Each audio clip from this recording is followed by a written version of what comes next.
మేమైతే నిన్న షాపింగ్‌కి వెళ్ళాం ఢిల్లీలో. 1 వీక్ ముందే దివాళీ స్టార్ట్ అయిపోయింది. ఈ స్టాల్స్ అండ్ లైటింగ్స్ ఎక్కడ చూసినా ఇవే ఉన్నాయి. ఇలా ఇవన్నీ చూసినప్పుడల్లా ఇంటికి వెళ్ళిపోవాలి, ఫ్యామిలీని మిస్ అవుతున్నాం అనిపిస్తుంది. బట్ ఇలాంటివి కామన్ డిఫెన్స్ లైఫ్‌లో.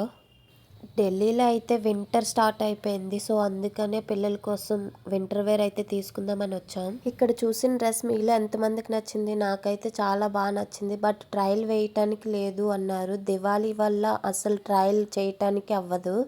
సో, బ్యాక్ స్టెప్ అయితే వేయవలసి వచ్చింది. అండ్ ఈ రంగోలీస్ ఎక్కడ చూసినా ఇవే ఉన్నాయి. ఇవి తీసుకోకుండా అస్సలు ఇంటికి రాకూడదు అనుకున్నాను. ఎందుకంటే దివాళీ రోజు రంగోలీ వేయటానికి కలర్స్ అయితే కావాలి కదా. సో, కలర్స్ అయితే తీసుకున్నాను. బట్ ఏం తీసుకోవాలన్నది కన్ఫ్యూజ్. అండ్ షాపింగ్ అయితే కంప్లీట్ చేసుకొని రిటర్న్ అయిపోయాం. బయటికి వచ్చానంటే మోమోస్ తినకుండా ఉంటానా? No way. అందుకే మోమోస్ అయితే కంప్లీట్ చేసుకున్నాం. నైట్ డిన్నర్కి అయితే ఫ్రైడ్ రైస్ తీసుకొని ఇంటికి వచ్చేసి చక్కగా తినేసాం. That's all video.